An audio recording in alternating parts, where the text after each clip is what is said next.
नमस्कार, news point लेकर हाजिर हूं मैं राजीव। तो दोस्तों, इंडिया यानी जो विपक्षी दलों का गठबंधन है उसकी अगली बैठक जो है वो मुंबई में होने वाली है और अगली बैठक से पहले बीजेपी को सत्ता से बाहर करने के बड़े दावे किए जा रहे हैं और दावे ये भी हो रहे हैं कि बीजेपी समय से पहले चुनाव करवा सकती है क्योंकि उसे सत्ता से बाहर होने का डर लग रहा है।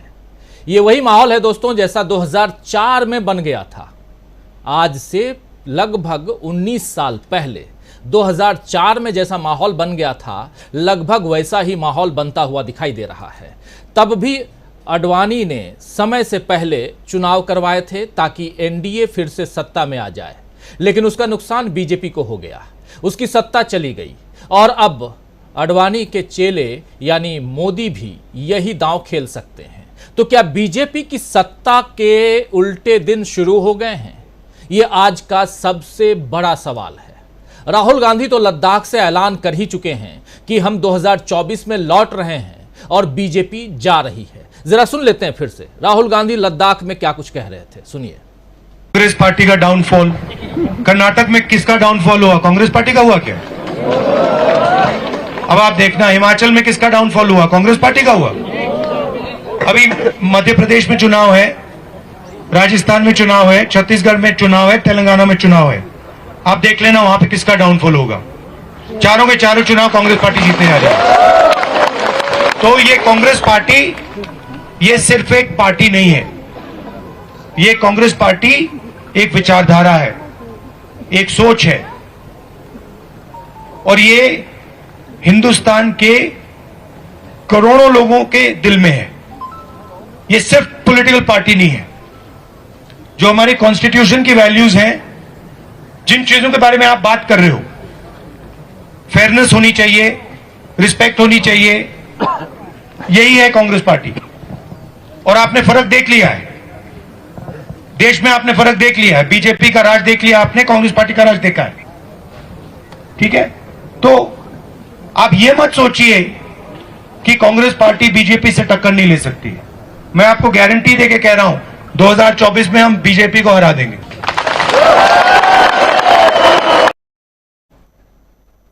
तो यहां राहुल गांधी गारंटी दे रहे हैं कि मैं यहां गारंटी देकर कह रहा हूं कि 2024 में कांग्रेस पार्टी बीजेपी को हरा देगी। आगे कह रहे हैं इंडिया हरा देगी, यानी जो गठबंधन है ये बीजेपी को सीधी चुनौती देता हुआ दिखाई दे रहा है।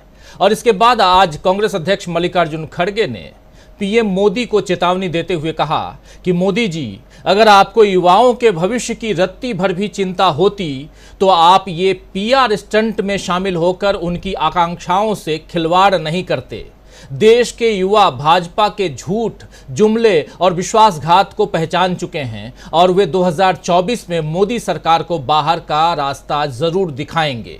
ये कह रहे हैं मल्लिकार्जुन खड़गे। मल्लिकार्जुन खड़गे ने बीजेपी को बता दिया दोस्तों कि इस बार उसे बाहर का रास्ता युवा दिखाने वाले हैं, जिस युवा के दम पर मोदी जी 2014 का चुनाव जीत कर आए थे। वही युवा जिन्हें हर साल 2 करोड़ नौकरियों का वादा करके मोदी सत्ता में आए थे, लेकिन ये वादा जुमला साबित हुआ और जुमला साबित ही नहीं हुआ, इसको कहा कि ये जुमले थे उन्हीं के साथी, उन्हीं के कैबिनेट के मंत्री, देश के गृह मंत्री अमित शाह ने।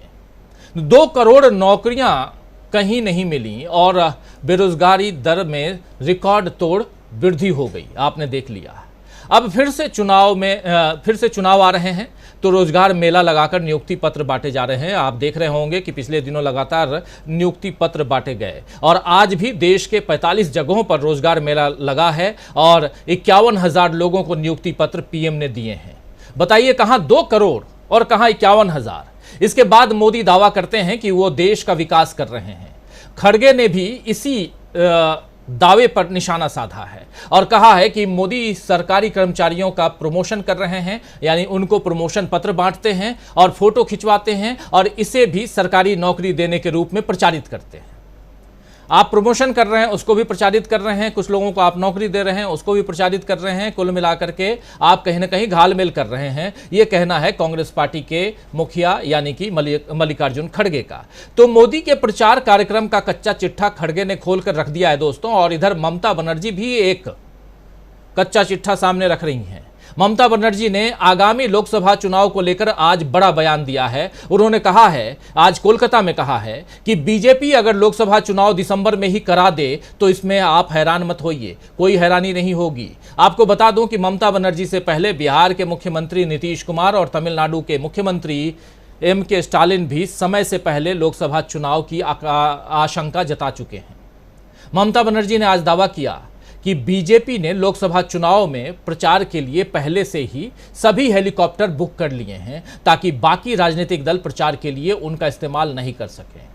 ममता बनर्जी ने अगर समय से पहले चुनाव का बड़ा दावा किया है तो इसका मतलब है कि कहीं ना कहीं कोई चिंगारी बीजेपी में सुलग रही है।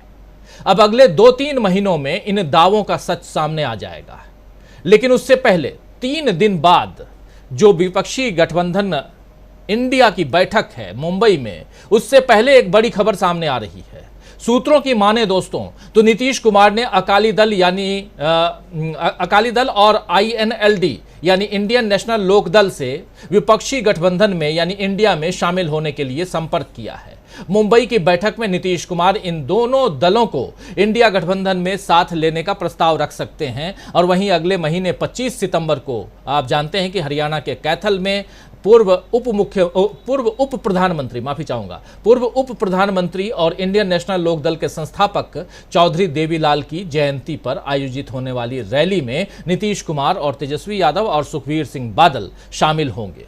देखिए, तो यहां पर पूरा का पूरा एक जो समाजवादी कुनबा है वो शामिल होता हुआ दिखाई दे रहा है और सुखबीर सिंह बादल भी दिखाई दे रहे हैं। तो अकाली दल और इंडियन नेशनल लोकदल, इन दोनों को अपने खेमे में, अपने पाले में लाने की कोशिश में नीतीश कुमार लगे हुए हैं। यानी कहीं ना कहीं कोई खिचड़ी पक रही है। हरियाणा और पंजाब में रसूख रखने वाले ये दोनों दल जो हैं, अगर इंडिया के साथ आ गए तो इंडिया की मजबूती और बढ़ जाएगी।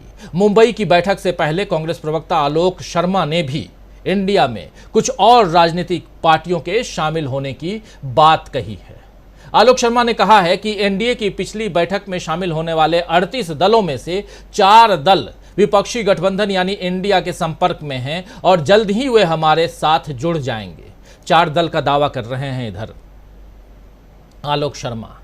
और इन खबरों से पता चलता है कि एनडीए में सेंध लग चुकी है दोस्तों। यानी जो मोदी जी जिसको लीड कर रहे थे एनडीए, 18 तारीख याद कीजिए, 18 जुलाई को दिल्ली में जिसकी बैठक हुई थी, उधर इंडिया की बैठक के बाद बेंगलुरु में बैठक जो हुई थी उसकी बैठक के बाद उसमें सेंध लग चुकी है ऑलरेडी और इंडिया अपना परिवार बढ़ाते हुए आगे बढ़ रहा है। इस परिवार की कमान कांग्रेस के हाथ में ही रहेगी। इसके संकेत आज रालोद के मुखिया जयंत चौधरी ने दे दिए हैं। आज जयंत चौधरी ने कहा है कि कांग्रेस सबसे पुरानी पार्टी है और लोगों के बीच उसकी पहचान है। देश के वोटर्स कांग्रेस को जानते हैं, वो समझते हैं कि कांग्रेस किन बातों के लिए खड़ी रहती है। तो आप कांग्रेस को खारिज नहीं कर सकते, आपको कांग्रेस का सम्मान करना ही होगा और कांग्रेस बड़ी भूमिका आने वाले दिनों में निभाती हुई दिखेगी, ये कह रहे हैं जयंत चौधरी। बहुत बड़ी बात यहां कांग्रेस को लेकर के जयंत चौधरी ने कही है, छोटी मोटी बात नहीं है। कांग्रेस को लेकर के अगर जयंत चौधरी ये बात कह रहे हैं तो जयंत चौधरी को लेकर के जो बातें अभी तक होती रहीं कि जयंत शायद इधर उधर के उसमें हैं, हो सकता है वो एनडीए के कुनबे में चले जाएं, हो सकता है वो इंडिया का कुनबा छोड़ दें, लेकिन यहां उस पर फुल स्टॉप लगाते हुए जयंत चौधरी आज दिखाई दिए, सुनाई पड़े। तो आज दोस्तों न्यूज पॉइंट में चर्चा यही करेंगे कि कैसे कांग्रेस एक बार फिर बड़ी भूमिका निभाने के लिए तैयार है और कैसे इस बात की चर्चा शुरू हो गई है कि अब बीजेपी के जाने वाले जो दिन हैं वो करीब आ रहे हैं। बीजेपी की सत्ता के उल्टे दिन जो हैं वो शुरू हो गए हैं। इसकी चर्चा अब जोर शोर से चल रही है। इसकी चर्चा करते हैं और समझते हैं कि क्या समय से पहले चुनाव करवाएगी बीजेपी, और अगर ऐसा करती है तो क्या 2004 की तरह मुंह की खाएगी बीजेपी? क्या इंडिया गठबंधन से इतना डर हो गया है बीजेपी को, प्रधानमंत्री नरेंद्र मोदी को, कि इंडिया गठबंधन और मजबूती ना पाले यानी और मजबूत ना हो जाए उससे पहले चुनाव करवा लें? सुनने में तो यही आ रहा है। ममता बनर्जी आज यही कह रही थी और कह भी रही हैं कि हेलीकॉप्टर तक, सारे हेलीकॉप्टर बुक कर लिए गए हैं ताकि किसी दूसरे दल को हेलीकॉप्टर ना मिले, इधर से उधर जा ना पाए, चुनाव प्रचार में ना जा पाए। बहुत सारे सवाल हैं, उन सवालों का जवाब ढूंढने की कोशिश करते हैं। हमारे साथ कुछ वरिष्ठ साथी जुड़े हुए हैं, उन सबसे आपका परिचय करवाता हूं और आगे बढ़ते हैं। आइए स्क्रीन पर ले आइए जरा हमारे तमाम वरिष्ठ साथियों को। देखिए 6 वरिष्ठ साथी जुड़े हुए हैं हमारे साथ में। हमारे साथ जुड़े हुए हैं प्रोफेसर अखिल स्वामी जी, हमारे साथ वरिष्ठ IPS officer, retired IPS officer Vijay Shankar Singh ji हमारे साथ जुड़े हुए हैं। हमारे साथ प्रशांत टंडन जी जुड़े हुए हैं। हमारे साथ डॉक्टर प्रकाश हिंदुस्तानी जी जुड़े हुए हैं। हमारे साथ डॉक्टर दीपक पाचपोर जी जुड़े हुए हैं और अमलेंदु उपाध्याय जी जुड़े हुए हैं। आप सबका तहे दिल से स्वागत करता हूं, इस्तकबाल करता हूं और स्वागत इस्तकबाल आप तमाम दोस्त साथी शुभचिंतक आप सबका जो अब तक जुड़ चुके हैं, जो जुड़ने वाले हैं इस खास कार्यक्रम में। और आज सप्ताह का पहला दिन, वर्किंग डे, लेकिन बहुत चहलकदमी है पॉलिटिकली तो बहुत ज़्यादा।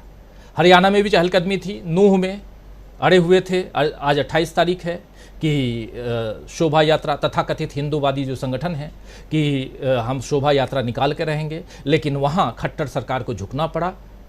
प्रशासन को तथाकथित हिंदुओं के सामने नहीं, उन संगठनों के सामने नहीं, बल्कि उनको उनके सामने झुकना पड़ा जो चाहते हैं कि देश में अमन हो, शांति हो। उनके सामने झुकना पड़ा है। सामने चुनाव है, अभी नहीं तो कब। और बहुत ऐसे भी छीछाले दर तो करवा ही चुके हैं। देश में अगले ही महीने, ये जल्दी ही G20 की बैठक है, उसकी तैयारियां चल रही हैं और तमाम देशों के, दुनिया भर के लोग यहाँ मौजूद रहने वाले हैं। उसमें आप गुड़गांव और हरियाणा, गुड़गांव तो आप जानते हैं एपी सेंटर है वर्ल्ड के कॉमर्शियल सेक्टर्स का, और वहाँ अगर ऐसी चीज़ें हों तो आप समझिए कि देश की इज्जत कहाँ रहेगी। चलिए, अच्छी बात है कि शांतिपूर्ण सब कुछ संपन्न हो गया। लेकिन दूसरी तरफ प्रोफेसर अखिल स्वामी जी, आपके पास आना चाहता हूं। जो सियासत चल रही है, जिसमें यह कहा जा रहा है, जो ममता बनर्जी यहां बात कर रही हैं, जरा वहीं से शुरुआत करते हैं। क्या आपको लगता है कि देश में जल्दी चुनाव करवाने जा रही है बीजेपी? देखिए राजीव जी, मुझे इसलिए नहीं लगता कि जल्दी कराएगी चुनाव, क्योंकि 2 महीने पहले अगर चुनाव कराती है, 5 महीने पहले कराती है, तो सत्ता सुख 5 महीने कम क्यों भोगे वो? क्योंकि ये तो उन्हें पता चल गया है कि अब वो सत्ता तो जाने वाली है, तो 5 साल पूरी सत्ता भोगे, वो 4.5 साल सत्ता क्यों भोगे? तो 5 महीने में अगर वो सत्ता सुख नहीं भोगेगा तो अडानी जी को जो और सरकारी संपत्तियां बेची जानी थी वो नहीं बेची जा पाएंगी। दूसरी बात जो आपने कही, आपने कहा कि सारे हेलीकॉप्टर उन्होंने बुक करा लिए हैं जिससे विपक्षी दलों को हेलीकॉप्टर्स ना मिलें। राजीव जी, विपक्षी दलों को, इंडिया को हेलीकॉप्टर्स की आवश्यकता ही नहीं है अब, क्योंकि आवश्यकता तो है मोदी जी और शाह जी को, जिनको पूरे हिंदुस्तान में हेलीकॉप्टर से घूमना है। जो इंडिया का गठबंधन है उसकी यही ब्यूटी है, यही विशेषता है। हर प्रदेश का एक टॉल लीडर है जिसको कार से भी वो अपने एरिया को कवर कर सकता है, और वो कवर कर चुका है और कर रहा है और करता रहेगा। अगले 5-6 महीने के अंदर वो एक एक जन तक पहुंच जाएगा। उसको बहुत ज्यादा लॉन्ग ट्रेवल्स नहीं करने हैं, अपने अपने क्षेत्र में कंसंट्रेट करना है। तीसरी बार राजीव जी, जो राहुल गांधी जी ने कही, जो आपने वीडियो सबसे पहले दिखाया, देखिए वास्तविकता में उसमें राहुल गांधी जी की एक बात से सहमत मैं नहीं हूं। राहुल गांधी जी ने कहा कि कांग्रेस हराएगी बीजेपी को। राजीव जी, कांग्रेस नहीं हराएगी, जनता हराएगी। देश का एक एक युवा जिसको नौकरी नहीं मिली है, जिसने अपने माँ बाप के 5-10 हजार रुपए महीने खर्च करके पोस्ट ग्रेजुएशन कर लिया है, MBA कर लिया है, इंजीनियरिंग कर ली है, और जिसको नौकरी नहीं मिली है वो इनको सत्ता से हटाएगा। कांग्रेस की सत्ता से हटाने की आवश्यकता नहीं है। जिन महिलाओं के साथ अत्याचार और अनाचार हुआ है, आज की तारीख में देश की 50% जनता इतनी ज्यादा व्यथित है और इतनी ज्यादा गुस्सा है। इस प्रकार की घटना तो भारत में तो छोड़ दीजिए राजीव जी, पूरे विश्व में कहीं नहीं हुई है। आप मुझे पूरे विश्व में ऐसी घटनाएं बता दीजिए जहां पे लोगों को जिंदा जलाया गया हो, जहां पे खुलेआम भीड़ लिंचिंग कर दे, जहां पे महिलाओं को निर्वस्त्र करके घुमाया जाए। आप हिंदुस्तान के तो 75 साल को छोड़ दीजिए राजीव जी, विश्व में एक जगह ऐसा बता दीजिए जहां हुआ हो। राजीव जी, एक जगह विश्व में ऐसी बता दीजिए। कोविड तो हर जगह आया था। किस देश के अंदर 50 लाख गरीब लोग, जिनको शहर के अपने मकानों में कैद कर दिया गया था, अचानक लॉकडाउन लगा के उनको घर जाने का अवसर भी नहीं दिया गया था, वो पैदल चले थे और 1.5-2 हजार किलोमीटर किस प्रकार से वो अपने घर पहुंचे हैं। कल लोगों की मौत हो गई उस बीच में, और जब गांव गए तो गांव में भी परेशानी हुई। इंडस्ट्री यहां वीरान हुई, गांव वीरान हुए। तो इस प्रकार का जिसे कहते हैं कंप्लीट मिसमैनेजमेंट हुआ है। जनता अब पूरी तरह से राहुल जी से हमारा केवल एक निवेदन है, बाकी काम जनता करेगी, बाकी हम करेंगे। हमें कोई राजनीतिक लोग नहीं है, हमें किसी राजनीतिक पार्टी से कोई मतलब नहीं है, लेकिन अब मेरा यह नैतिक कर्तव्य है और मेरे जैसे करोड़ों लोगों का यह नैतिक कर्तव्य है, ये राष्ट्र के प्रति मेरा कर्तव्य है कि मैं ऐसी सत्ता को जो कि मेरे बच्चों को, मेरे शिष्यों को नौकरी न दे, जो मेरे बच्चे बेरोजगारी में परेशान हो, उनके माता पिता अवसाद में चले जाएं, छोटे उद्योगों का उद्योग धंधा ठप हो जाए और बड़े बड़े पूंजीपतियों की केवल संपत्ति बढ़े। मेरे को इन चीजों से, और जिस प्रकार से मेरे देश की छवि गिर रही है, तो भारत की 70% जनता आज की तारीख में तैयार हो चुकी है। तो राहुल जी, कांग्रेस तो अपना काम करे, इंडिया अपना काम करे, अपने अपने क्षेत्रों में जनता से मिले, केवल जनता को यह आश्वासन दे और ढांढस दे कि जब आपके पास सत्ता आएगी तो जनता के जो दुख हैं, जो जनता के कष्ट हैं, जो बेरोजगारी है और जिस प्रकार की स्थिति हमारे देश के अंदर गरीब की और मध्यम वर्ग की हो गई है, आप उसका ध्यान रखिएगा। चुनाव हम देख लेंगे। एक कर्नाटका के अंदर राजीव जी और बड़ी अच्छी बात हुई है, कर्नाटका की गवर्नमेंट ने निर्णय लिया है कि 2 जजेस की 2 अलग अलग कमीशन उन्होंने बना दिए हैं। जो हाईकोर्ट के रिटायर्ड जजेस हैं उनके अंतर्गत 2 कमिटीज बना दी हैं, जो जितने भ्रष्टाचार पिछली सरकार के समय हुए हैं उनका सबका अवलोकन करेगी, उसकी जांच करेगी और रिपोर्ट पेश करेगी। जितने भी राज्यों में विपक्ष की सरकारें हैं, वहां पे जितने भी घोटाले उनके पूर्ववर्ती सरकारों ने किए हैं उनकी जांच कराएं और ईडी सीबीआई जिस प्रकार से छापे मारती है, इन लोगों पे छापे मार के इनको सबक सिखाए, क्योंकि जनता ये भी आश्वासन चाहती है देश से भ्रष्टाचार हटे। अगर देश में इस प्रकार का भ्रष्टाचार हुआ है कि रुपया कमजोर हुआ है, बेरोजगारी बढ़ी है, पर कैपिटा इनकम कम हुई है, कुछ लोग बहुत ज्यादा अमीर हुए हैं, तो जनता ये जानना चाहती है कि जिन लोगों ने भ्रष्टाचार किया है उनके भ्रष्टाचार का पर्दाफाश हो। केवल ये ना हो कि इंडिया के जो कांड हैं उन पे जांचें हो और जो एनडीए के कार्यकलाप हैं उस पे जांच ना हो, खुलेआम जांच हो। स्टेट गवर्नमेंट भी जांच करे, सेंट्रल गवर्नमेंट भी जांच करे और जितने भ्रष्टाचारी हैं इनका पर्दाफाश हो। लेकिन जो देश की मध्यम वर्ग और अल्प मध्यम वर्ग के लोग हैं उनको आश्वासन मिलना चाहिए, मेरे युवाओं को, मेरे देश के बच्चों को नौकरी मिलनी चाहिए। जी, युवाओं को, देश के बच्चों को नौकरी मिलनी चाहिए, यही बात तो आज मल्लिकार्जुन खड़गे भी कह रहे थे। और जो बात शुरुआत में यहाँ रखी जा रही थी वही बात थी जो आप यहाँ कह रहे हैं। बहुत महत्वपूर्ण बात है कि युवा क्या नाराज हो रहे हैं प्रधानमंत्री नरेंद्र मोदी से, बीजेपी सरकार से, और बहुत सारी चीज़ें ऐसी हैं जो तार जुड़ रही हैं, उस तार को जोड़ने की कोशिश करते हैं। 3 दिन बाद इंडिया गठबंधन की बैठक है, बहुत ही अहम बैठक मानी जा रही है, 31 और 1 की बैठक जो मुंबई में होने जा रही है। लेकिन उस बैठक से पहले लगातार आप देख लीजिए चारों तरफ इंडिया की बात हो रही है। आखिर अचानक इंडिया की बात इतनी क्यों हो रही है? कोई दावा कर रहा है, उत्तर प्रदेश महाराष्ट्र के एक वरिष्ठ नेता हैं, वो दावा कर रहे हैं कि 12 दल जो हैं वो हमारे साथ आने के लिए तैयार हैं, इंडिया में मिलने के लिए तैयार हैं। नीतीश कुमार खुद पहल कर रहे हैं कि अकाली दल साथ में आ जाएं और इंडियन नेशनल लोक दल उनके साथ आ जाएं, और अगर ये भी आ जाते हैं, अलग अलग कुनबा जुड़ जाता है, तो परिस्थितियां बहुत अच्छी दिखती हुई नज़र नहीं आएंगी। इस बीच एनडीटीवी और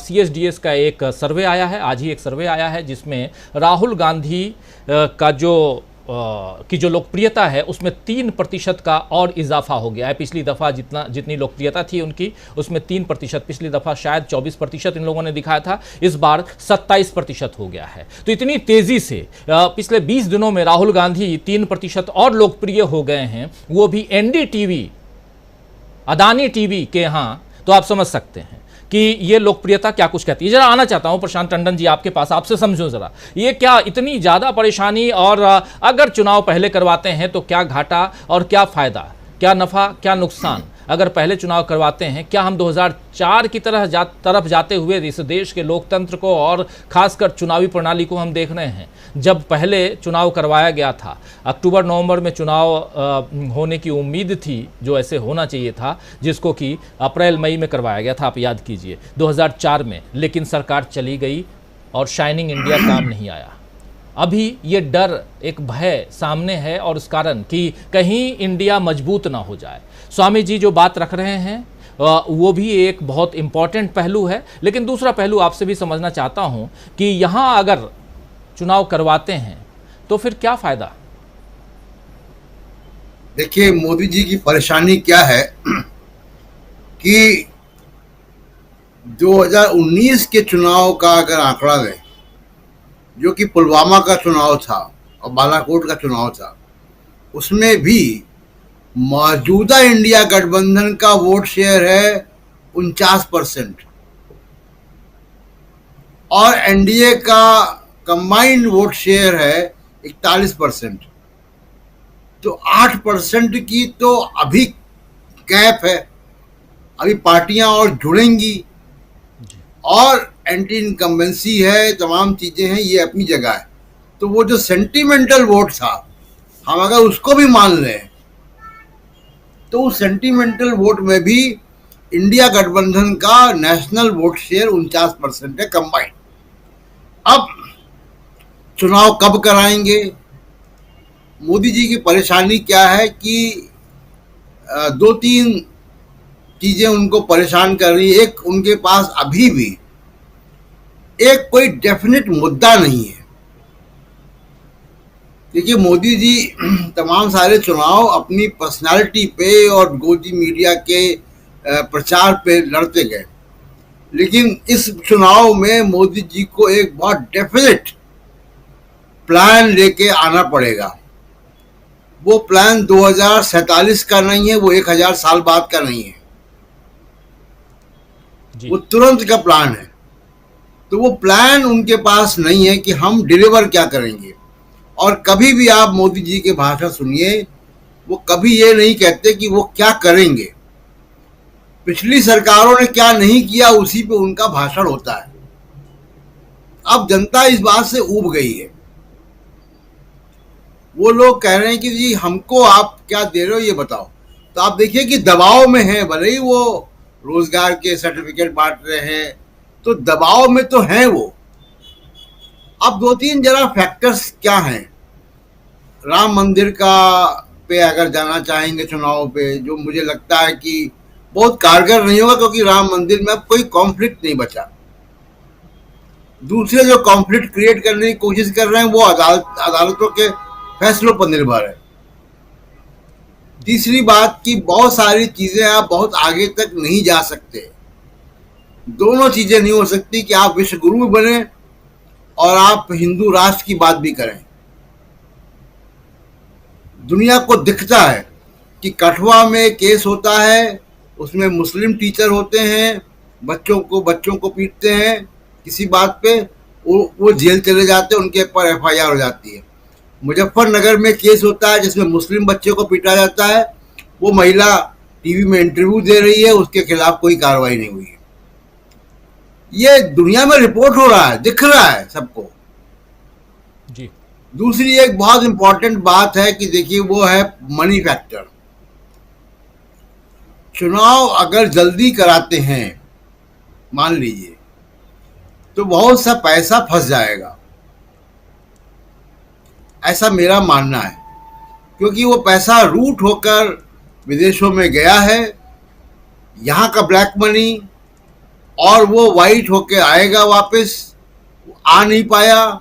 उसको जब आना था तो हिंडनबर्ग की रिपोर्ट आ गई, शेयर मार्केट नीचे चला गया, और अब नवंबर तक FATF का रिव्यू है, यानी मनी लॉन्ड्रिंग और विदेशों से आने वाला जो पैसा है उस पर नजर रखने का तीसरे पार्टी यानी दूसरे और कंट्रीज रिव्यू कर रहे हैं।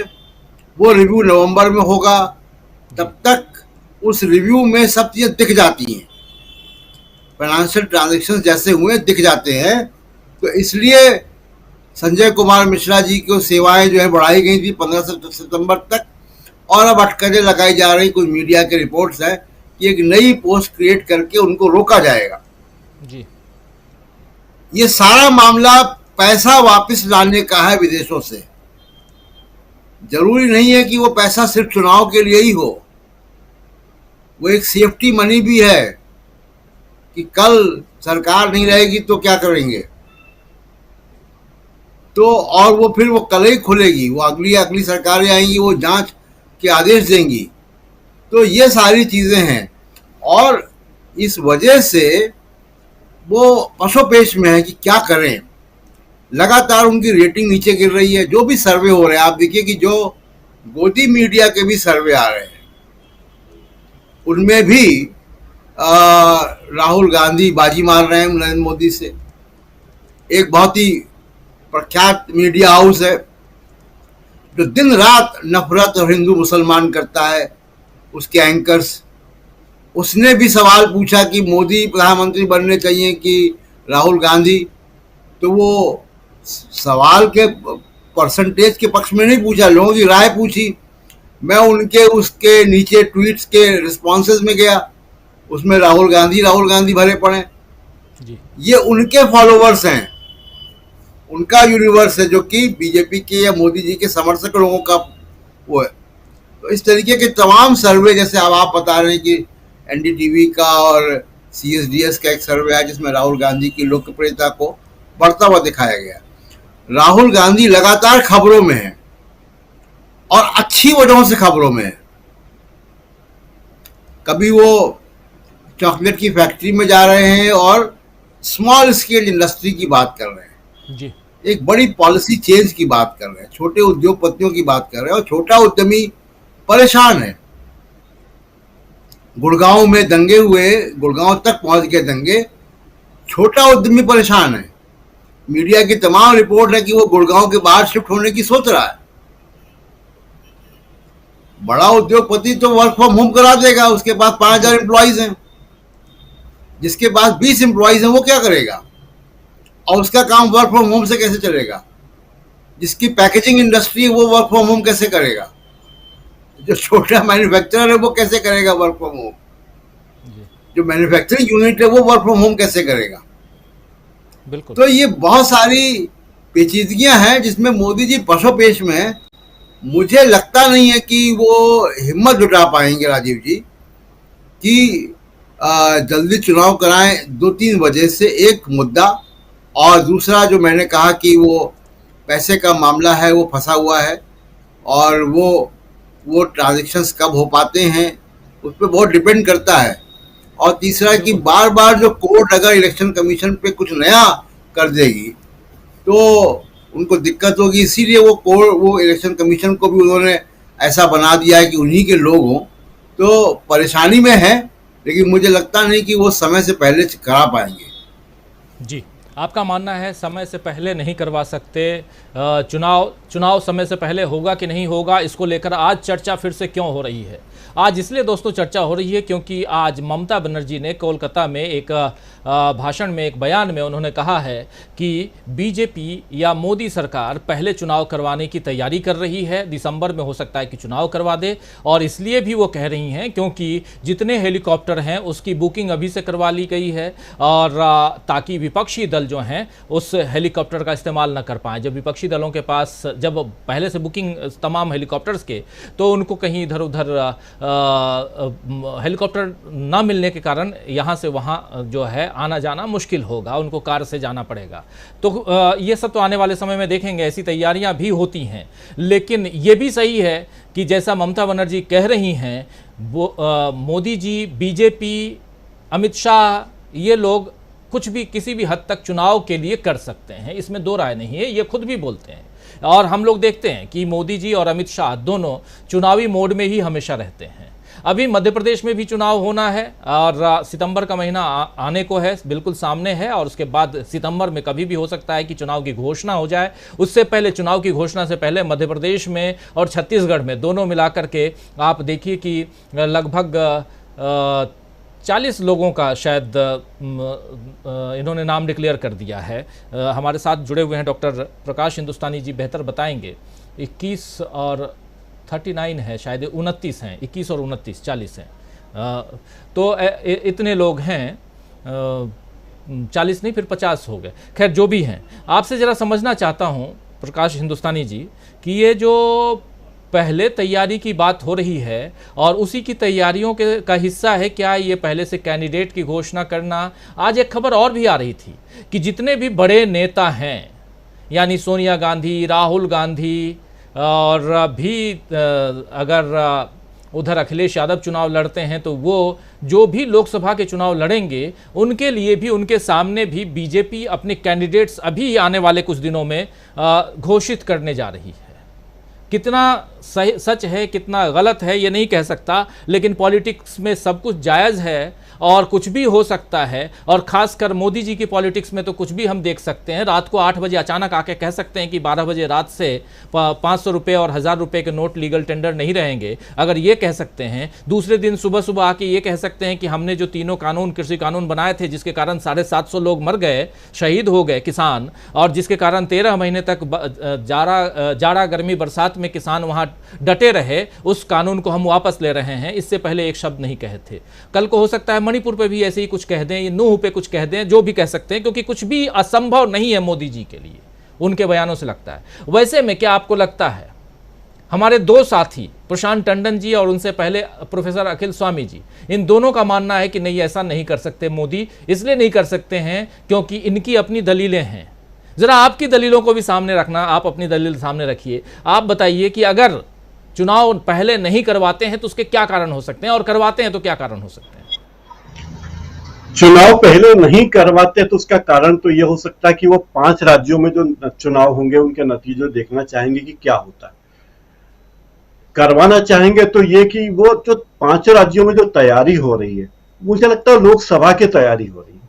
इसके पहले कभी हमने सुना नहीं, देखा नहीं।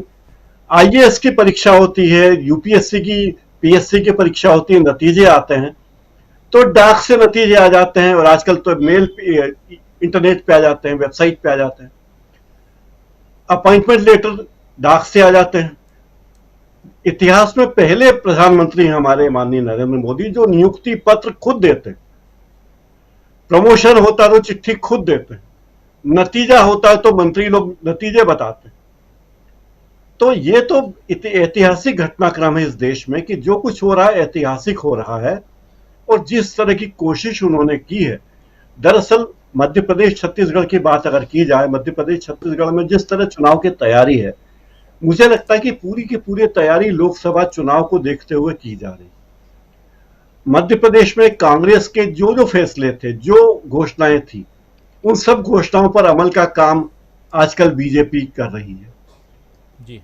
प्रियंका गांधी ने 21 जुलाई को ग्वालियर में कहा था कि हम हर महिला को 1500 रुपए देंगे, 500 रुपए में गैस का सिलेंडर देंगे, 100 यूनिट तक बिजली फ्री होगी, 200 यूनिट तक हाफ प्राइस पे होगी। शिवराज सिंह चौहान ने 1000 रुपए देना शुरू किया लाडली बहनों को। इस बार उन्होंने 250 रुपए राखी पे बोनस दे दिया और कहा कि अक्टूबर में हम 1250 रुपए देंगे, और अगर हो सका तो हम आपको 3000 रुपए देंगे।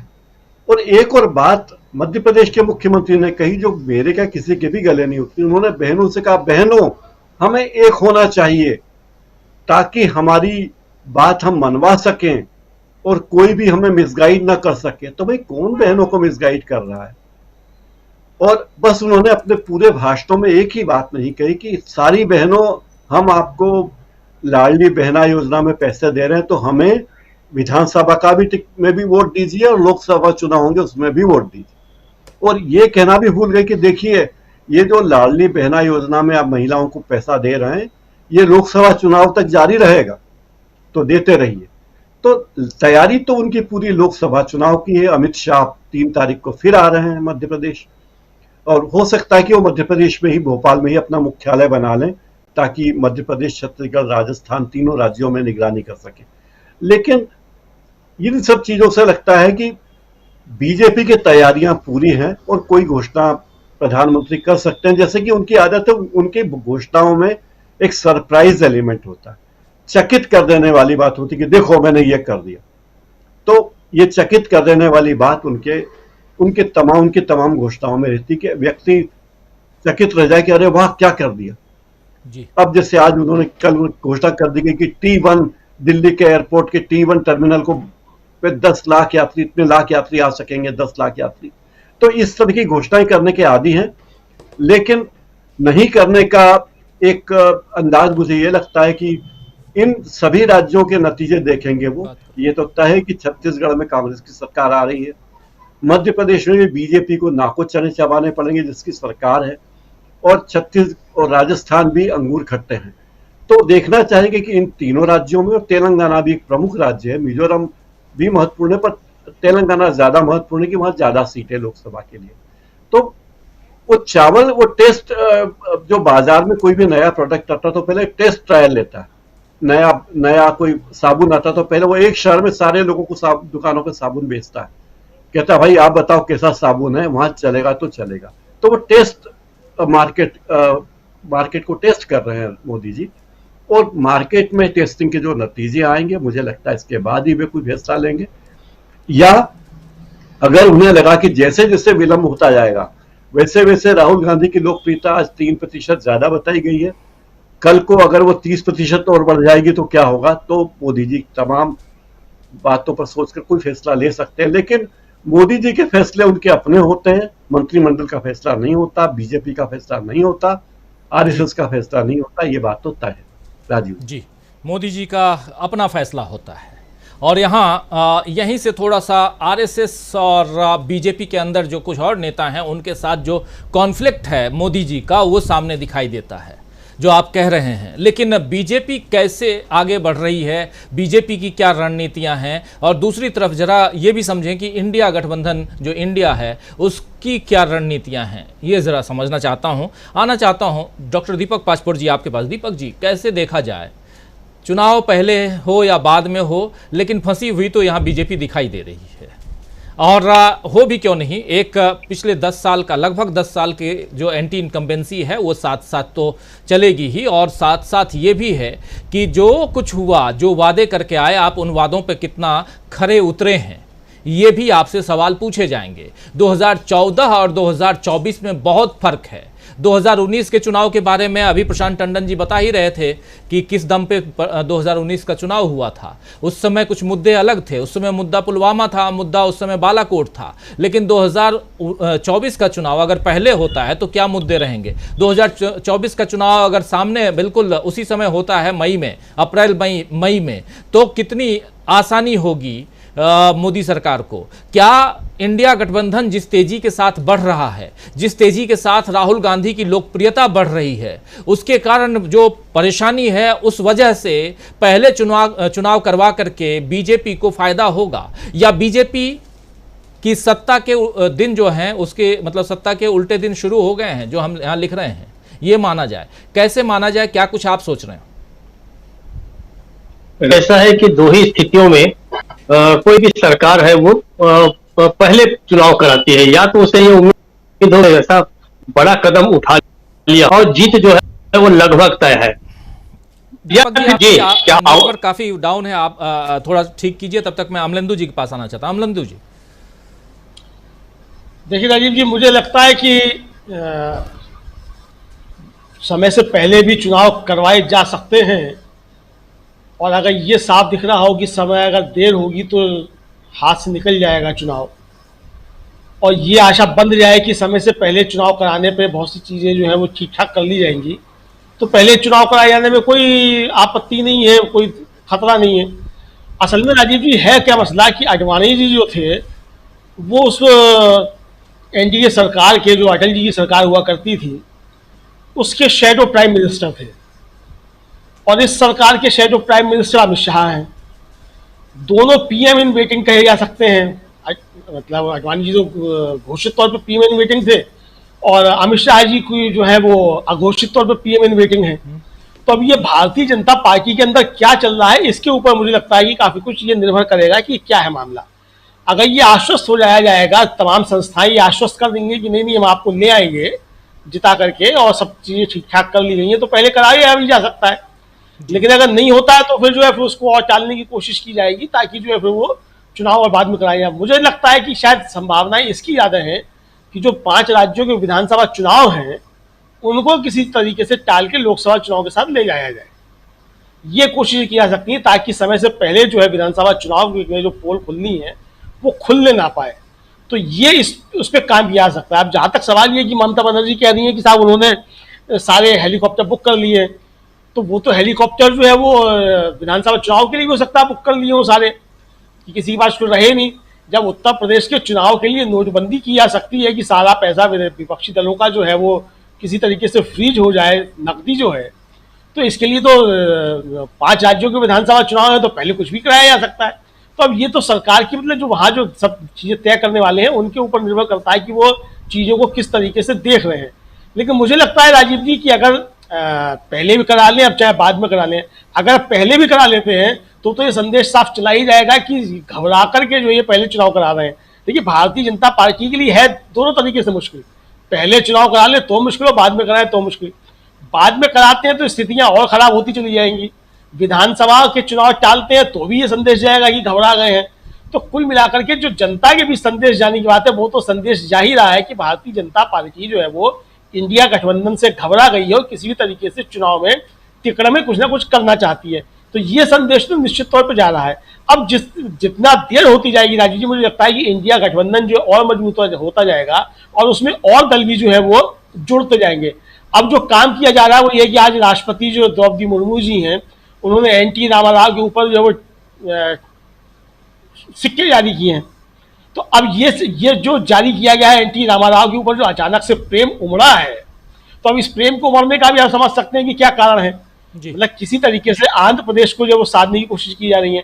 तो जिन राज्यों में इंडिया गठबंधन अभी कमजोर है एक तरीके से कहा जाए, तो उन राज्यों को साधने की कोशिशें भी जो है वो शुरू हो गई हैं। तो कुल मिला के जो सारी परिस्थितियां मुझे लगता है कि वो भारतीय जनता पार्टी के खिलाफ ही जा रही हैं और धीरे धीरे ये जो है वो खिलाफ इनके होती ही जाएंगी। तो इसलिए अब वो चुनाव पहले कराएं या बाद में कराएं, अब वो उनके नीति जो निर्माता हैं, जो उनके रणनीतिकार हैं, चाणक्य, उनके ऊपर निर्भर करता है कि वो चीज़ों को किस तरीके से देख रहे हैं।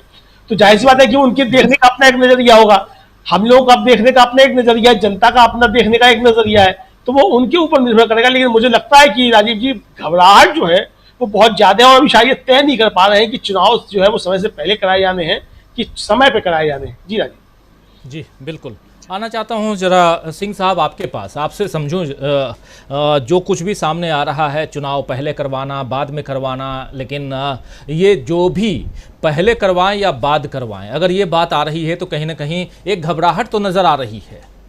पहले करवाने का मतलब या तो आप पूरी तरह से आश्वस्त हैं कि आज चुनाव करवाएं और आज हम जीत के आ जाएंगे, जैसा 2004 में शाइनिंग इंडिया के दम पर आडवाणी साहब चाहते थे, लेकिन मुंह की खानी पड़ी। और अब अगर पहले करवाने का है तो यहां दो पहलू सामने आते हैं। एक ये कि इंडिया गठबंधन को और मजबूत ना होने दिया जाए, उससे पहले चुनाव में कूद जाएं, लेकिन उसमें रिस्क भी है। जैसा प्रोफेसर अखिल स्वामी जी कह रहे थे कि भाई 4.5 साल मलाई क्यों खाएं, हम पूरे 5 साल मलाई खा करके सत्ता से बाहर हो जाएं। लेकिन सत्ता से बाहर होने से पहले 4.5 साल में चुनाव करवाने का मकसद यही है ना कि आप आश्वस्त हैं कि हम फिर से जीत के आ रहे हैं, या आपको एक डर लग रहा है कि पता नहीं अभी अगर चुनाव नहीं करवाते हैं और इन विपक्षी दलों को और मौका देते हैं और मजबूती के साथ ये आगे अपना गठबंधन मजबूत करते हैं, और तो फिर हो सकता है कि मई में जो चुनाव होंगे उस चुनाव में तो बिल्कुल पटकनी मिल जाएगी। तो यहां जो घबराहट है वो इंडिया गठबंधन के कारण दिखाई देता है। और यहीं से जरा आपके जरिए समझना चाहता हूं कि बीजेपी की रणनीति, नरेंद्र मोदी और अमित शाह रणनीति बनाने वाले यही दोनों हैं, इनकी जो रणनीति है वो कितनी सार्थक नजर आती है, और दूसरी तरफ इंडिया गठबंधन जो है वो कितनी अगर मजबूती के साथ आगे बढ़ रहा है तो कितना ज्यादा परेशान करता हुआ दिखाई दे रहा है। क्या आज ये माना जाए कि गठबंधन एक मजबूत आधार ले चुका है? सिंह साहब। बिल्कुल, हमें इस मानने में कोई गुरेज नहीं है कि गठबंधन एक मजबूत आधार ले चुका है। आने वाली बैठक जो 31 अगस्त और 1 सितंबर को मुंबई में आयोजित है, उससे सारी चीजें और स्पष्ट हो जाएंगी। हो सकता है वहां कोई इस गठबंधन का संयोजक चुना जाए, हो सकता है उसका यहाँ कोई अध्यक्ष चुना जाए। रहा सवाल चुनाव को पहले कराने का, तो मैं प्रोफेसर अखिल स्वामी जी और प्रशांत टंडन जी से सहमत हूँ कि पहले चुनाव कराने का निर्णय वो नहीं लेंगे। इसके कई कारण हैं। एक कारण तो यह है कि 2004 में जिस तरह से इंडिया शाइनिंग पर वो फेल हो गए थे और हार गए थे, उसको लेकर अभी भी तब के भाजपा नेतृत्व की आलोचना होती है कि किसके कहने पर उन्होंने चुनाव को समय से पहले कराया। दूसरे, इनके पास उपलब्धि के नाम पर कुछ भी नहीं है। अभी प्रकाश जी ने बताया कि जिस तरीके से ये नियुक्ति पत्र बांट रहे हैं, जिससे कि एक अमूमन डाकिया लेके आता था, मेरा भी नियुक्ति पत्र जब आया था तो डाकिया ही लेके आया था, वही एक खुशखबरी लेके आया था कि ये आपका अपॉइंटमेंट लेटर है, इस दिन आपको ट्रेनिंग में जाना है। अब प्रधानमंत्री जी इसे बांट रहे हैं, तो एक प्रकार से ये इनकी बौखलाहट है कि 2 करोड़ नौकरी प्रति साल देने का वादा करने के बाद भी 9 साल में ये 9 करोड़ नौकरी भी नहीं दे पाए। दूसरी चीज, जैसे इन्होंने 2019 का चुनाव लड़ा, 2019 का चुनाव केवल और केवल पुलवामा, बालाकोट और राष्ट्रवाद पर था। उस समय प्रधानमंत्री जी ने खुद ये कहा था कि नए वोटरों से वो आग्रह करेंगे कि अपना 1 वोट पुलवामा के शहीदों को दें। आज पुलवामा का नाम नहीं लेते हैं। आज जिस दिन पुलवामा का नाम और बालाकोट का नाम लेंगे, उसी दिन सत्यपाल मलिक का इंटरव्यू सोशल मीडिया पर वायरल हो जाएगा। निश्चित रूप से इनकी बौखलाहट है। अब रहा सवाल ये आगे क्या करते हैं, तो इन दोनों के बारे में अनुमान लगाना मुश्किल है कि आगे क्या करते हैं। लेकिन मेरा यह कहना है कि इंडिया गठबंधन जिस तरीके से धीरे धीरे ही सही अपनी जड़ें मजबूत कर रहा है, वह एक बहुत ही प्रशंसनीय है। बहुत सी चीजें सोशल मीडिया पर फैलाई जाएंगी बीजेपी आईटी सेल द्वारा, बहुत सी चीजें उन लोगों के द्वारा भी फैलाई जाएंगी जो इंडिया गठबंधन के पक्ष में नहीं है, लेकिन बीजेपी के पक्ष में भी खड़े नहीं दिखना चाहते। वो खुद को कहते हैं कि साहब न मैं आरएसएस का हूं, न मैं भारतीय जनता पार्टी का हूं, मैं तो राष्ट्रवादी हूं। इन लोगों के द्वारा ये चीजें फैलाई जाएंगी। असली समस्या यह है कि आखिर आने वाले समय में चुनाव कैसे होगा। दूसरी चीज, चारों राज्यों के चुनाव और लोकसभा के चुनाव भी साथ हो सकते हैं, लेकिन क्या चुनाव आयोग इसके लिए तैयार है? इलेक्टोरल रोल्स की जो रिवीजन होता है वो अभी शायद शुरू नहीं हुआ है। विधानसभा का जहां चुनाव वहां तो शुरू हो चुका है, लेकिन जहां विधानसभा का चुनाव नहीं है वहां शुरू नहीं हुआ है।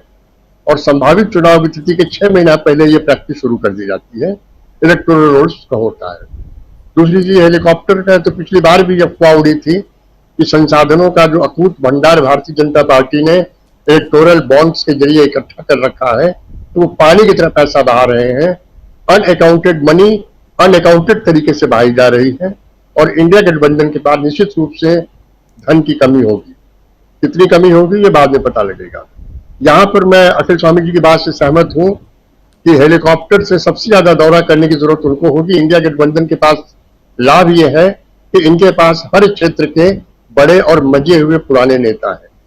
वैसे नेता हैं जिनकी अपने क्षेत्र में पकड़ है, जिनकी अपने मुद्दों पर पकड़ है, जिनका अपना अपना वोट बैंक है, अपनी अपनी समझ है। ये सब अगर एक साथ सक्रिय हो जाएंगे बिना इस बात का गुमान किए हुए कि बिना इस बात का गुमान किए हुए कि हमें आपस में कोई फूट नहीं आने देना है, तो निश्चित रूप से विजय प्राप्त होगी। अब रहा सवाल, भारतीय जनता पार्टी को एक समस्या का सामना और करना पड़ेगा टिकट बांटने के समय। जब ऑपरेशन लोटस करके इन्होंने इनकी सरकारें गिराई, विपक्षी नेताओं की विपक्षी सरकारें गिराई और अपना कुनबा बढ़ाया, तो उस समय तो इनके दिमाग में ये था कि पूरे भारत के नक्शे को बीजेपी के रंग से रंग देना है। लेकिन आज यही रंग इनके लिए भंग का काम कर गया। जब ये चुनाव में मैं कभी कभी सोचता हूँ कि जब महाराष्ट्र में उतरेंगे ये टिकट बांटने के लिए, तो जिस समस्या का ये सामना करेंगे वो सब आप दिखाएंगे ही और हम लोग उसको देखेंगे। ये स्थिति मध्य प्रदेश में भी दिखने लगी है, ये स्थिति राजस्थान में भी दिखने लगी है। तो उनका कुनबा भी इंटैक्ट नहीं है। यदि ये कहते हैं कि इंडिया गठबंधन के अंदर थोड़ी बहुत खटास है, तो इनका कुनबा भी इंटैक्ट नहीं है। मेरा ये कहना है कि ममता बनर्जी की भी बात को गंभीरता से लेना चाहिए। वो भी एक मजी हुई नेता है और कुछ न कुछ स्रोत उनके भी होंगे। बहरहाल इससे ये तय है कि इंडिया गठबंधन के नेताओं को चाहिए कि वे इसी बात की तैयारी करें कि चुनाव किसी भी दिन हो सकते हैं। उन्हें कैसे छात्र की तरह से पढ़ना चाहिए कि रिजल्ट वो इम्तिहान किसी दिन भी डिक्लेयर हो सकता है और वो मुस्कुराते हुए परीक्षा हाल में जाए और लिख के आए। उस छात्र की तरह से नहीं पढ़ना चाहिए कि जब एग्जाम की डेट डिक्लेयर होगी तभी ये पढ़ना शुरू करेंगे। भाजपा की स्थिति आज यही है। इनके पास तैयारी के लिए कुछ भी नहीं है, मुद्दे के लिए कुछ भी नहीं है। विदेशों में दंगा का मुद्दा भी फुस पड़ गया। अमेरिका में विरोध हुआ, आपका इंग्लैंड में विरोध हुआ, आपका दक्षिण अफ्रीका में जिस तरीके से चीन के राष्ट्रपति ने आपके साथ बिहेव किया, आपको दिखे ना दिखे, लेकिन सोशल मीडिया पर जनता को सब कुछ दिख रहा है। तो इन सबको देख के मुझे लगता है कि इंडिया गठबंधन को सिर्फ एक ही मुद्दे पर अधिक रहना है कि अपने अंतर्गत किसी प्रकार की कोई खटास न आने दें, एक कॉमन मिनिमम प्रोग्राम बनाएं, जनता के सामने जाएं, उनको कन्विंस करें, और सबसे बड़ा कन्विंस ये करना होगा, यह लोकतंत्र को खत्म करने की एक साजिश है, इसे आप बचाइए। और जिस तरीके से 370 के बारे में सुप्रीम कोर्ट में बहस चल रही है और जितनी शानदार बहस याचिकाकर्ताओं के वकीलों ने की है, यहाँ समय का इसको बताना संभव नहीं है, उसको देख के साफ साफ लगता है कि बीजेपी बौखलाई हुई है और मुद्दों की तलाश उनको अभी भी है। जी, मुद्दों की तलाश है। एक जो सर्वे की बात मैं कर रहा था, CSDS लोकनीति और NDTV का सर्वे, उस सर्वे में दो बहुत ही महत्वपूर्ण सवाल पूछे गए। एक तो लोकप्रियता कि कौन आपकी नज़र में कौन सबसे ज़्यादा लोकप्रिय है, तो उसमें प्रधानमंत्री नरेंद्र मोदी जो हैं वो 43% के साथ नंबर 1 पे बने हुए हैं, और राहुल गांधी की लोकप्रियता में 3 नहीं बल्कि 4% का इजाफा हुआ है, वो 27% पे हैं। 27% की लोकप्रियता तब जबकि राहुल गांधी के ऊपर हज़ारों करोड़ रुपए पप्पू बनाने में खर्च कर दिए गए। उसके बाद राहुल गांधी चुनौती देते हुए दूसरे नंबर पे हैं नरेंद्र मोदी के सामने। एक और भी बहुत मज़ेदार सवाल यहाँ पूछा गया था कि आप सबसे ज़्यादा किसको नापसंद करते हैं। राहुल गांधी को 16% लोगों ने कहा कि हम सबसे ज़्यादा नापसंद करते हैं, लेकिन आप आश्चर्य करेंगे कि प्रधानमंत्री नरेंद्र मोदी के लिए कितने % लोगों ने कहा। राहुल गांधी से 7% ज़्यादा 23% लोगों ने, 23% लोगों ने कहा कि हम मोदी जी को सबसे ज़्यादा नापसंद करते हैं। पसंदगी और नापसंदगी, तो यहाँ नापसंदगी में प्रधानमंत्री नरेंद्र मोदी जो हैं वो राहुल गांधी से आगे बढ़ गए हैं। ये आप समझ सकते हैं। जिन आंकड़ों की बात यहाँ हो रही है, ये आंकड़े बहुत कुछ बयां करते हैं, और इसीलिए ये सवाल यहाँ हम पूछ रहे हैं कि क्या बीजेपी की सत्ता के उल्टे दिन शुरू हो गए हैं, या अगर प्रधानमंत्री नरेंद्र मोदी को सबसे ज़्यादा नापसंद करने वाले लोग 23% हैं और ये आंकड़े हमारे नहीं हैं। आप हमारे ऊपर हो सकता है कि शक की निगाह से देखें, क्योंकि हम बाल की खाल खींचते हैं, हम विपक्ष के साथ दिखाई देते हैं आपको, हम सत्ता पक्ष की खाल खींचने के लिए यहाँ तैयार बैठे रहते हैं, और मीडिया का काम यही है। लेकिन अगर ये काम NDTV की तरफ से हो रहा है, अगर ये काम आज तक की तरफ से हो रहा है, अगर ये काम ABP न्यूज़ की तरफ से हो रहा है, अगर ये काम नेटवर्क 18 की तरफ से हो रहा है, तो आप समझिए कि कहीं ना कहीं हवा का रुख बदल चुका है। और वही यहाँ आप सबके सामने रखना चाह रहा हूँ कि हवा का रुख बदलता हुआ दिखाई दे रहा है, और महीना अगस्त का आ चुका है। जैसा प्रशांत टंडन जी पहले कह रहे थे, तो अगस्त का महीना बीतने को है। आना चाहता हूँ, एक बार कोशिश करता हूँ। बार बार मैं देख रहा हूँ कि वीडियो जो है वो हमारे साथी डॉक्टर दीपक पाचपोर जी का झटका खा रहा है, और देखूं जरा उस झटके में उनकी आवाज़ तो झटक नहीं रही है। जरा सुनता हूँ क्या कुछ कह रहे हैं दीपक जी। ये जो नापसंद करने वाले 23% लोग, राहुल गांधी को मात्र 16% लोग नापसंद करते हैं, लेकिन मोदी जी को 23% लोग नापसंद करते हैं। यानी राहुल गांधी पसंदगी में भी मोदी जी से आगे निकल गए हैं। राहुल गांधी को पसंद करने वाले लोग मोदी जी से ज़्यादा हैं। नापसंद करने वाले, यहाँ नापसंद करने वाले में मोदी जी आगे निकल गए, 23% लोग। दोनों के बीच बड़ा अंतर है, 7% का गैप कम नहीं होता। प्रधानमंत्री हैं वो। यानी यहाँ एंटी इनकम्बेंसी फैक्टर जो है वो काम करता हुआ दिखाई दे रहा है। क्या 2014 की तरफ हम जा रहे हैं? जी राजीव जी, क्या मेरी आवाज क्या आ रही है आपके पास? कट रही है जी, इसमें जी कट रही है। क्या कंटिन्यू करूं या ना करूं? कर सकता हूं। जी मैं कोशिश करता हूं। देखिए, ये जो सर्वे की जो बात हो रही है राजीव जी, इसमें एक बड़ी गलती ये है, और इसको प्रिंट ने इसको ये किया है कि ये जो पूरा का पूरा सर्वे है बड़ा मिसलीडिंग है। ये अलायंस के आधार पे, प्री पोल अलायंस के आधार पे इसको नहीं किया गया है। ये बीजेपी और कांग्रेस के आधार पे किया गया है। लेकिन जब अब आज की राजनीतिक परिस्थितियां ऐसी है कि दोनों ही एक तरह से एनडीए बन चुका है, तो उस आधार पे इस सर्वे को किया जाना चाहिए था। प्रिंट ने बाकायदे इसको क्लेरिफाई किया है, वहां पर बात है आपका ये जो सर्वे है ये किस आधार पे है। प्रिंट ने बाकायदे कहा है कि ये सर्वे जो है मिसलीडिंग है। जहां तक पॉपुलर अनपॉपुलरिटी की जो बात है, उसमें पहली बात तो ये है कि पिछले कई इंसिडेंट्स ऐसे हुए हैं, जैसे रहता है कि जैसे ही मन की बात करते हैं हमारे मोदी साहब, बहुत सारे लोग यूट्यूब से हट जाते हैं, वो बंद कर देते हैं। यहां तक कि जिस समय ये अभी जो चंद्रयान 3 जो है जब उतरा था, उस समय जो देश की संख्या जी थी वो 70-80 लाख के आसपास थी। थोड़ा आपको रोकना चाहूंगा बहुत ज्यादा, लेकिन बात जो है बहुत महत्वपूर्ण आप कह रहे थे, और लीडिंग मिसलीडिंग की बात तो सेकेंडरी है यहाँ दीपक जी। बात ये है कि अगर इंडिविजुअल भी है तब भी तो यहाँ राहुल गांधी 4% लोकप्रियता में आगे बढ़ते हुए दिखाई दे रहे हैं, और तब भी नापसंदगी में मोदी जी जो हैं वो राहुल गांधी को पछाड़ते हुए नजर आ रहे हैं।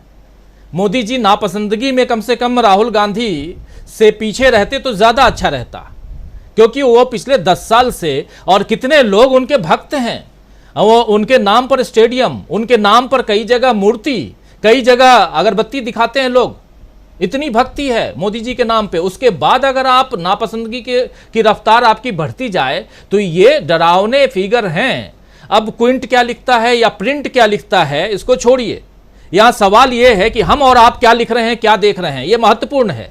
इसलिए यहां हमारे 6 वरिष्ठ साथी और बहुत महत्वपूर्ण साथी आप लोग जो विचार रखते हैं, शायद मैं दावे के साथ कहता हूं ऐसे विचार दूसरे मीडिया हाउसेज में नहीं आते होंगे, और यहां इसीलिए इन विचारों को सुनने के लिए तमाम साथी हमारे साथ जुड़े रहते हैं। आना चाहता हूं प्रोफेसर अखिल स्वामी जी आपके पास, जरा आपसे समझूं कि ये जो पसंदगी नापसंदगी की बात है, अब 2 दिन से मैं देख रहा हूं थोड़ा डॉक्टर दीपक पासपोर्ट जी का जो है वीडियो थोड़ा डाउन दिख रहा है। उस एरिया में बारिश के कारण हो रहा होगा, और बहुत इंपॉर्टेंट बातें वो रखते हैं, इसलिए भी महत्वपूर्ण है कि वो अच्छे से जुड़े हमारे साथ। लेकिन प्रोफेसर अखिल स्वामी जी, ये जो पसंदगी नापसंदगी या पॉपुलैरिटी, कितने पॉपुलर हैं नहीं हैं, इन चीज़ों को थोड़ी देर के लिए किनारे रख भी दें, जो हकीकत है उसकी चर्चा तो हम रोज कर ही रहे हैं, और एक सर्वे तो यहाँ हम लोग रोज करते हैं।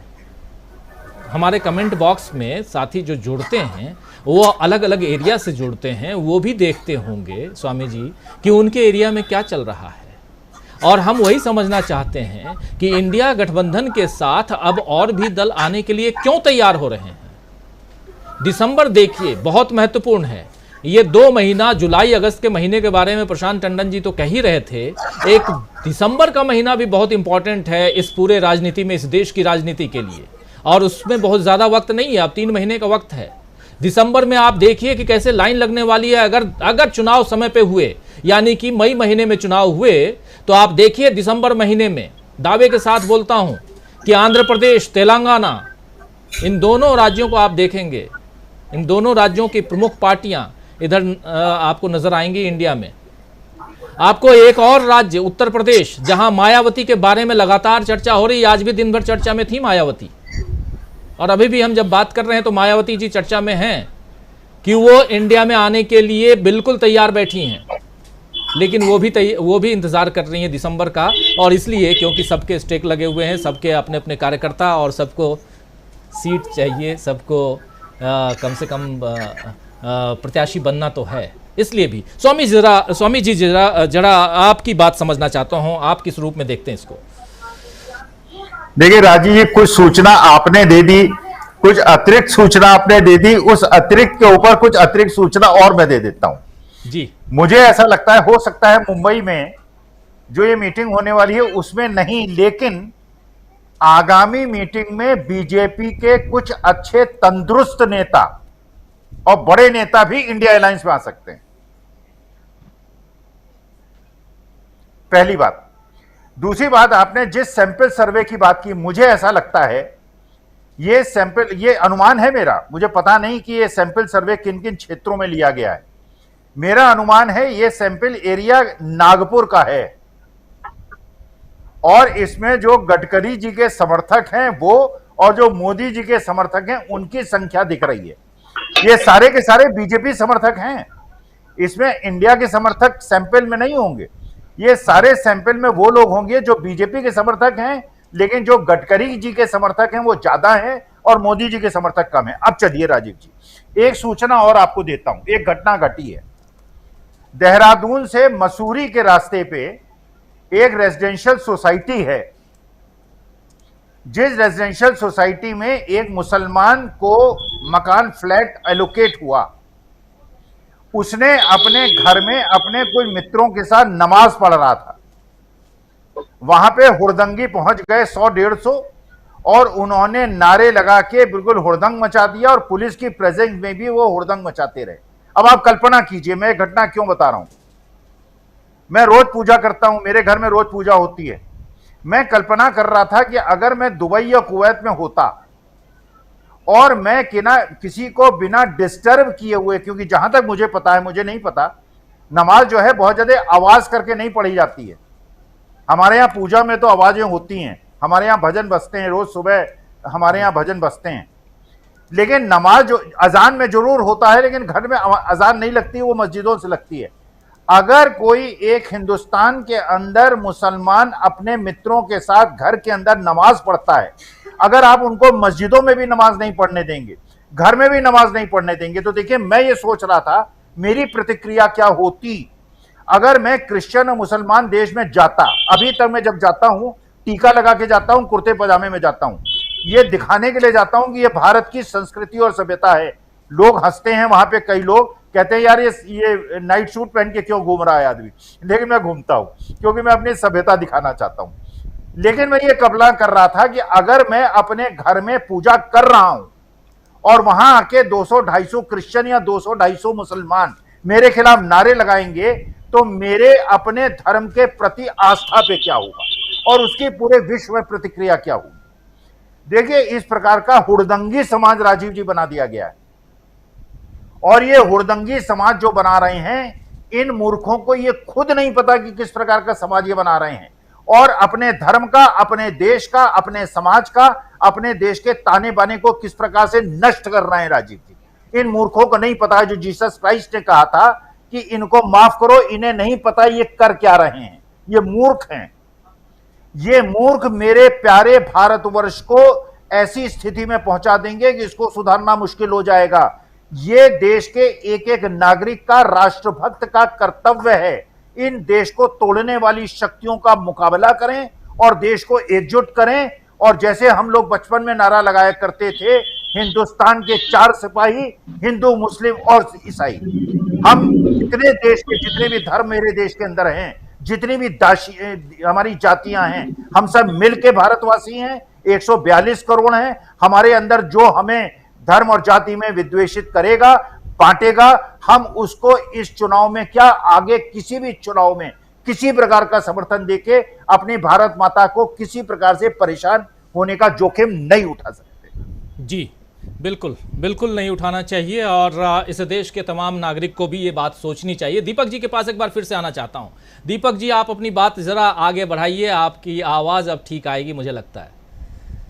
जी, मैं जो बोल रहा था कि ये जो सर्वे जो है ये प्री पोल अलायंस के आधार पे नहीं किया गया है, इंडिविजुअल बीजेपी और इंडिविजुअल कांग्रेस के आधार पे किया गया है। तो इसमें जो पिक्चर इमर्ज हो रही है वो पिक्चर वास्तविकता पे नहीं होगी, उसमें बहुत ज्यादा फर्क रहेगा। दूसरी बात है, जो एनडीटीवी की जो बात कही गई है, तो देखिए ऐसा होता है कि कॉर्पोरेट वर्ल्ड जो है बहुत सावधानी से आगे बढ़ता है। वो यह गुंजाइश हमेशा रखता है कि अगर सरकार कोई और बदली या यही रही तो भी उनका जो काम है वो चलता रहे। एक और बड़ी चिंता जो प्रकट की गई, चूंकि मैंने कुछ समय कॉर्पोरेट वर्ल्ड में भी गुजारा है, तो मैं ये जानता हूँ ये जो हेलीकॉप्टर वगैरह की और हवाई जहाजों की जो समस्या है, ये कुछ नहीं है। आपके इंडिया के अंदर 11 राज्यों के मुख्यमंत्री हैं वहां पर। आप क्या सोचते हैं कि वहां जहां राज्यों में मुख्यमंत्री हैं वहां पे उनको, वहां जो कॉर्पोरेट्स हैं उनके हवाई जहाज होते हैं, उनके हेलीकॉप्टर्स होते हैं। क्या आप इमेजिन कर सकते हैं कि पूरे मद्रास जो है या सॉरी जो तमिलनाडु है, वहां का कोई भी कॉर्पोरेट, वहां का कोई भी इंडस्ट्रियल हाउस अपना हवाई जहाज देने से मना करेगा? जिस समय नरसिम्हा राव जिस समय प्रधानमंत्री बने थे, उस समय वो रिलायंस के हवाई जहाज से आए थे, और जिस समय हमारे मोदी जी आए थे उस समय सरकार किसी और की अदालत से आए थे। तो ये हवाई जहाज और हेलीकॉप्टर वाली समस्या ऐसी कोई बहुत बड़ी नहीं होती है। भारत की एयरलाइंस इंडस्ट्री जो है, एविएशन इंडस्ट्री है, इतनी भरी हुई है, हर किसी को सब कुछ मिल सकता है। ये कोई बहुत बड़ा इशू नहीं है, केवल ममता बनर्जी ने एक इशारा किया कि किस तरीके से हमारे पास संसाधनों की कमी होगी। दूसरी बात, जब कोई भी पार्टी या कोई विचारधारा जब जीतती रहती है तो उस समय उसे संसाधनों की वैसी आवश्यकता नहीं रह जाती जैसे एक हारने वाले दल को होती है। आप याद कीजिए 1977 की हम बार बार बात करते हैं कि क्या क्या संसाधन थे उस समय जनता पार्टी के पास या जयप्रकाश नारायण के पास। मध्यावधि चुनाव की बात करें तो सबसे आदर्श अगर हमको कोई केस स्टडी करनी चाहिए तो 1971 का है। देखिए 1967 में इंदिरा गांधी चुन के आई, प्रधानमंत्री बनी, सिंडिकेट कांग्रेस का सुपड़ा साफ करते हुए, और उसके बाद लेकिन कांग्रेस ओ के अंदर ही उनके खिलाफ लोग खड़े होते लगे। इंदिरा हटाओ का नारा चल पाता उसके पहले इंदिरा गांधी ने गरीबी हटाओ किया और 1971 का जो इलेक्शन है वो एक साल पहले चुनाव कराया और बम्पर मेजॉरिटी के साथ वो जीत के आई। मेरे ख्याल से कुछ 355 के आसपास कुछ उन्हें सीटें मिली थी। तो मध्यावधि चुनाव को उस नजरिए से देखना चाहिए कि जब तक ऐसे आश्वस्त न हो जाए कोई भी प्रधानमंत्री रिस्क नहीं लेगा। ऐसे समय जब सब जानते हैं कि उनका सूरज ढल रहा है, मोदी अकेले जो हैं वो ऐसा रिस्क अगर लेना भी चाहें अपनी सरकार बचाने के लिए या अपने व्यक्तिगत को बचाने, इमेज को बचाने के लिए, तो आप क्या सोचते हैं कि उनकी पार्टी के अंदर जो दूसरे लोग हैं वो खामखा अपनी सत्ता क्यों गंवाएं? वो नहीं करेंगे। मुझे लगता है कि अब मोदी अगर मनमाना ऐसा निर्णय लेते हैं मध्यावधि चुनाव कराने का तो शायद उनका विरोध जो है जिसको हम सोच भी रहे हैं कि इस दिसंबर के बाद से शुरू हो सकता है उनके खिलाफ जो उनके अंदर पार्टी के अंदर जो कुछ हो सकता है वो और पहले हो जाएगा। तो मोदी मुझे नहीं लगता कि कोई रिस्क लेंगे। और जहां तक इसकी बात है कि सरकार विरोधी जो भावना है वो मोदी जी को उनके राज्यों से भी मिल रही, जहां जहां डबल इंजन की सरकारें हैं। जैसा मैंने कहा था कि पहले डबल इंजन की सरकार को वरदान के रूप में इन्होंने पेश जरूर किया, लेकिन वो अब अभिशाप हो रही है। मणिपुर की दिक्कतें, हरियाणा की दिक्कतें, ये सारी की सारी जो तकलीफें हैं ये सारी भी मोदी के ही सिर पे जाएंगी, क्योंकि मोदी अकेले ही सारे राज्यों में घूमते रहे हैं। चाहे मध्य प्रदेश हो, वहां की भी सारी जो सरकार विरोधी जो भावना है वो मोदी जी को भी लपेटे में लेगी। तो मुझे ऐसा नहीं लगता कि मोदी जो है वो मध्यावधि चुनाव कराएंगे। अब चुनाव शायद अपने समय पे होंगे, लेकिन असली बात तो यह है कि दो चाहे पहले कराएं चाहे समय पे कराएं, बीजेपी की मुश्किल जो है वो लगातार बढ़ती जा रही है, हर रोज बढ़ती जा रही है। राजीव जी। जी देखिए, हमारे 6 पैनलिस्ट साथी यहाँ हैं और 6 के 6 कह रहे हैं कि चुनाव शायद समय पे ही हो, और उसके क्या कारण हैं वो तमाम बातें यहाँ आप लोग सुन रहे थे। आना चाहता हूँ प्रशांत टंडन जी आपके पास। प्रशांत जी, मुंबई बहुत ज़्यादा इम्पॉर्टेंट है 31 और 1 तारीख को देखा जाए तो उस हिसाब से एक इम्पोर्टेंसी यहाँ ये है कि महाराष्ट्र में इस वक्त बीजेपी और बाकी छीनी हुई झपटी हुई जो सरकार है उसकी सरकार है, और वहाँ पर 26 दल इकट्ठा हो रहे हैं। अभी तक पटना में हमने देखा नीतीश कुमार की सरकार, हमने देखा बेंगलुरु में कांग्रेस की सरकार, सिद्धारमैया की सरकार, एक अलग माहौल था, आपने बहुत नज़दीक से देखा। अब मुंबई को अगर देखते हैं तो किस हिसाब से देखा जाए, यहाँ क्या एनडीए के सामने इंडिया जो है वो जूझता हुआ ये जो अलायंस है दिखाई देगा? यहाँ क्या बहुत सारी जो तैयारियां हैं उसके लिए परेशानी भी दिखाई देगी, या यहाँ पर पहले से जो एक हवा बन चुका है, जो एक परिस्थिति दूसरी ऐसी बन चुकी है जिसमें कि हम देख रहे हैं कि अब तमाम दल अलग अलग किसी न किसी रूप से इंडिया के साथ गठबंधन की बात कर रहे हैं। देखिए, जयंत चौधरी को लेकर के जो बातें हो रही थी, आज जयंत चौधरी ने इन सब से पर्दा हटा दिया है। जयंत चौधरी ने जो कांग्रेस को लेकर के बयान दिया वो बयान बहुत मायने रखता है। यानी कि इंडिया ने एक पिक्चर क्लियर कर दिया है कि हमारे साथ आपको क्यों आना चाहिए और जो लोग हैं वो क्यों अपनी मजबूती खुद में फील करें। ऐसे हिसाब से मुंबई की जो बैठक है वो उस बैठक को कैसे देखा जाए, कैसे ये देखा जाए कि मोदी सरकार या बीजेपी 2024 में ही चुनाव करवाने पर तैयार रहेगी, पहले करवाकर परेशानी में फंसेगी? देखिए राजीव जी, जब मुंबई की घोषणा हुई थी तभी उद्धव ठाकरे का कॉन्फिडेंस दिखाई दिया था कि महाराष्ट्र इस वक्त वो जगह है जहां उनकी सरकार नहीं है, और जो राज्य की सरकार है वो डिसरप्ट कर सकती है, लेकिन उनका कॉन्फिडेंस दिखाई दिया था कि वो कितना आश्वस्त है कि मुंबई में ही इसको किया जाए। अब उसका एक बड़ा इम्पैक्ट जाएगा। एक तो सरकार जो है वो इन्फोर्समेंट डायरेक्टरेट की बनाई हुई सरकार है, और अब उस सरकार में जो दो पार्टियां हैं वो चुनाव जीत कर नहीं बनी है, वो इन्फोर्समेंट डायरेक्टरेट ने वो बनवाई हैं वो पार्टियां, चाहे वो शिवसेना वो हो शिंदे या एनसीपी अजीत पवार, ये दोनों पार्टियां ईडी की बनाई हुई पार्टियां हैं। अब इनको चुनाव में जाना होगा, तो सबसे, और वहां पे बीएमसी का चुनाव भी आने वाला है। इन दोनों लिहाज से महाराष्ट्र का जो वेन्यू है वो बड़ा इंपॉर्टेंट होगा। दूसरी आप देखिए कि पटना से लेकर जो इंडिया गठबंधन बना और उसके खिलाफ कितना प्रचार हुआ। जयंत चौधरी की आप बात कर रहे हैं, जयंत चौधरी पे कितनी बार इसी आपके ही शो में चर्चा हुई, और लगातार ये बात मैंने कही कि जयंत चौधरी कहीं नहीं जाएंगे। कोई भी जो दल इंडिया गठबंधन में आएगा वो नहीं हिलेगा। ऐसा नहीं कि कोई, एक तो वैचारिक लॉयल्टी तो अपनी जगह है, एक जो रियल पॉलिटिकल रीजंस हैं कि सारी पॉलिटिकल पार्टियां कोई भी किसी एक समाज पर आधारित नहीं होती हैं जी। उसको दूसरे समाजों का वोट भी चाहिए होता है, तभी वो विनिंग कॉम्बिनेशन बनता है। कम से कम 30-35%, 26%, 28% वोट शेयर अपनी कंस्टिट्यूंसी में उनको लाना पड़ता है, अगर मल्टी कॉर्नर कॉन्टेस्ट है तो भी। जहां मल्टी कॉर्नर कॉन्टेस्ट नहीं है वहां 40-45% को लाना पड़ेगा वोट शेयर।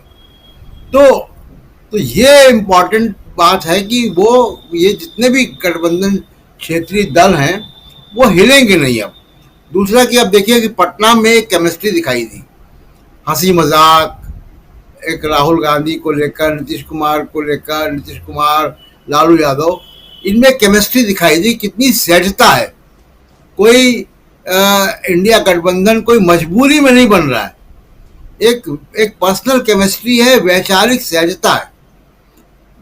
अब उसके बाद जब वो बेंगलोर गए तो वहां से इंडिया होके निकले, एक फॉर्मेशन हुआ एक गठबंधन का, एक नाम आया, एक उसके डॉक्यूमेंट आया। अब मुझे लगता है कि जब मुंबई में जब इंडिया गठबंधन की बैठक होगी, दो चीज़ों पे मेरी निगाह है। एक, इनका विस्तार होगा, कुछ नई पार्टियां जुड़ेंगी, और जैसा मैं पहले बता चुका हूं कि अभी आज की तारीख में जो वोट शेयर है 2019 के हिसाब से, वो इंडिया गठबंधन का जो है वो 49% है, 49% है, और एनडीए का 41% है। इसमें बीजेपी का 39% है और बाकी 2%, 3% इनका, बाकी दलों का। अब इंडिया गठबंधन से मुझे 2-3 चीजें मैं देख रहा हूं मुंबई में। एक, इनका विस्तार होगा संख्या का, और दूसरा कोई एक शेप लेगा, कोई एक वर्किंग कमेटी बनेगी, कोई एक कोऑर्डिनेशन ग्रुप बनेगा, कोई सेक्रेटरिएट बनेगा, कोई कन्वीनर होगा, कोई जो है वो कॉमन मिनिमम प्रोग्राम की तरफ बढ़ेंगे। कुछ चीजें शेप लेती हुई दिखाई देंगी। अंतिम शेप नहीं हो सकता, ना भी हो, लेकिन कहानी बेंगलोर से आगे बढ़ेगी। पटना में मिले, बेंगलोर में नाम आया, मुंबई में विस्तार होगा और एक शेप आएगा। तो ये मैं देख रहा हूं कि मुंबई में होगा, और इसलिए परेशानी है। दूसरी और एक छोटी छोटी और दिक्कतें भी हो रही हैं। जैसे अभी बता रहे थे कि कर्नाटक में बड़ा अच्छा काम किया सरकार ने कि इंक्वायरी कमीशन बना दिया। कुछ और इंक्वायरी कमीशन कहीं और भी बन रहे हैं। इजराइल में एक इंक्वायरी कमीशन बैठ गया है जो एनएसओ और पेगासस के ऊपर है। तो ये सारी चीजें भी हो रही हैं जिनके की संकेत जो हैं वो ठीक नहीं है मोदी जी के लिए। अब जैसे कि वहाँ पे एक कंपनी थी जो इलेक्शन को मैनेज करती थी। उसने 30 देशों के इलेक्शंस को मैनेज किया था और उनके क्लाइंट कहे जा रहे थे, मीडिया रिपोर्ट्स तो इंटरनेशनल मीडिया में आई कि उनके क्लाइंट, बीजेपी भी उनका एक क्लाइंट था।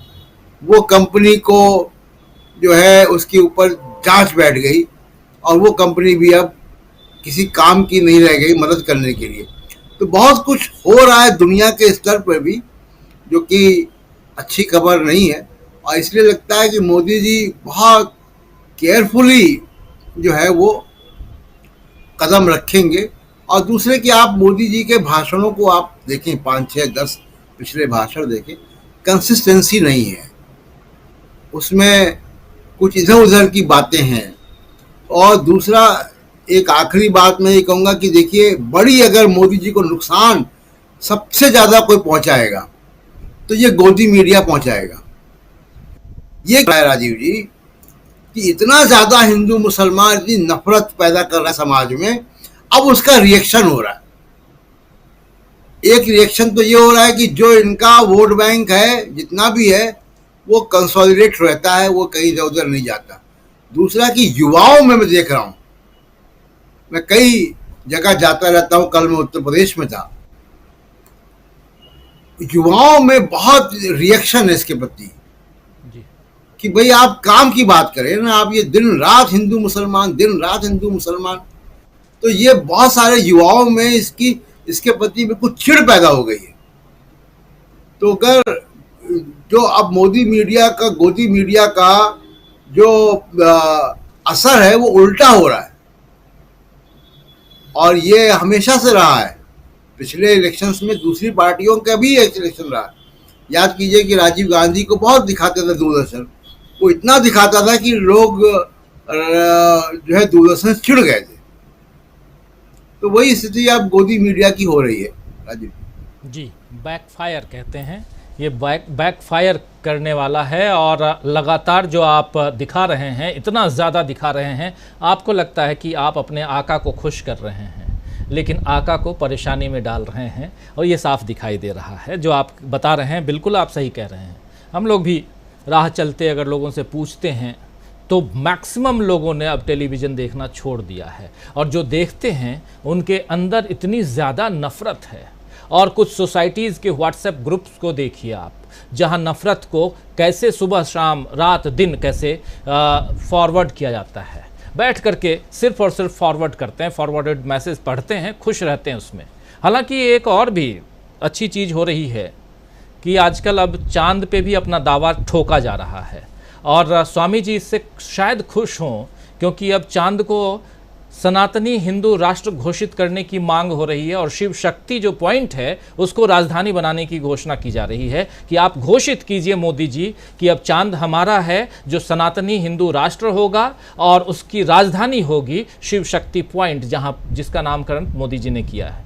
खैर, आने वाले वक्त में देखेंगे कहाँ क्या होगा, कितने दावे रहेंगे। लेकिन डॉक्टर प्रकाश हिंदुस्तानी जी, आपसे ज़रा समझूं कि जो बात यहाँ हो रही है ये नफ़रत की, और ऐसे में जो इंडिया अलायंस है उसकी भी हम बात कर रहे हैं, और अब और तेज़ी से होगी। हम लोग खुद रहेंगे, मौजूद रहेंगे उस कार्यक्रम में, वहाँ मुंबई से सीधा प्रसारण करेंगे जब इंडिया अलायंस की बैठक होगी 3 दिन बाद।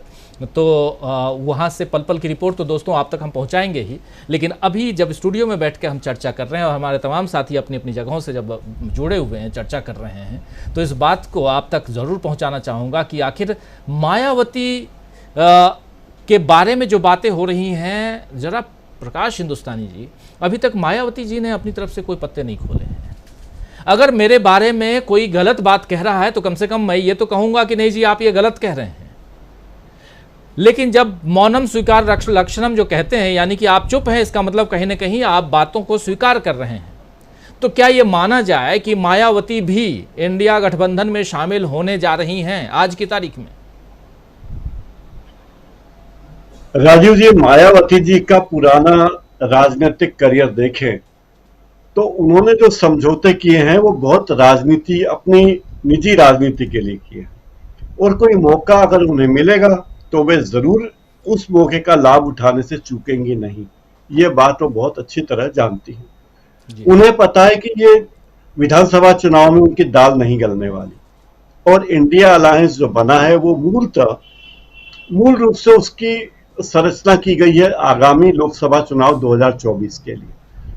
वरना इतने दिन में मीटिंग नहीं करते, जल्दी जल्दी मीटिंग कर लेते हैं, हर हफ्ते मीटिंग कर लेते हैं, लेकिन वो धीरे इसलिए चल रहे हैं कि 5 राज्यों के चुनाव निपट जाएं या 6 राज्यों के चुनाव निपट जाएं, उसके बाद फिर लोकसभा चुनाव का लक्ष्य बना के रखा गया।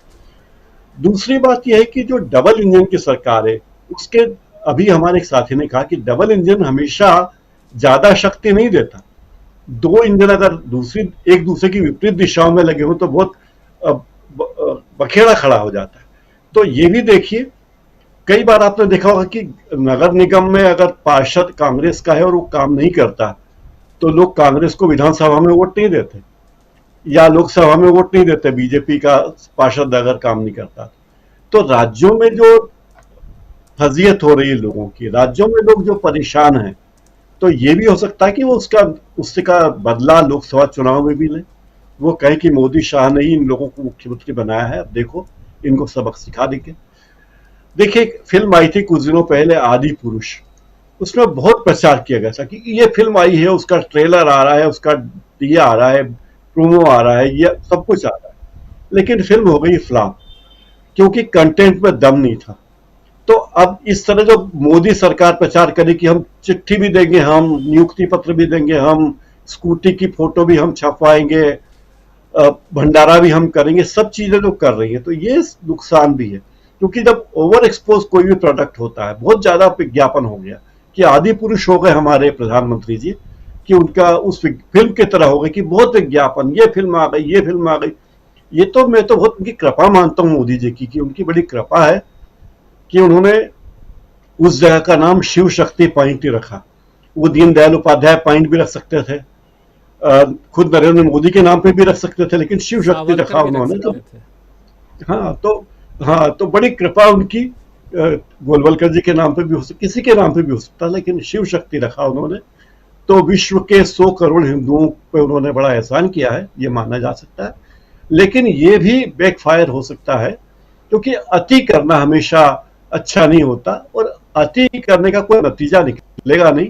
चांद पे हम गए हैं तो कोई एकाएक तो गए नहीं है, किसी ने इस तक लाने के लिए स्कूल बनवाए, किसी ने अस्पताल बनवाए, किसी ने इसरो बनाया, बहुत सारी लोगों ने बहुत सारे काम किए, और बहुत सारे वैज्ञानिक जहां से पढ़ के निकले वो संस्थान बनाए।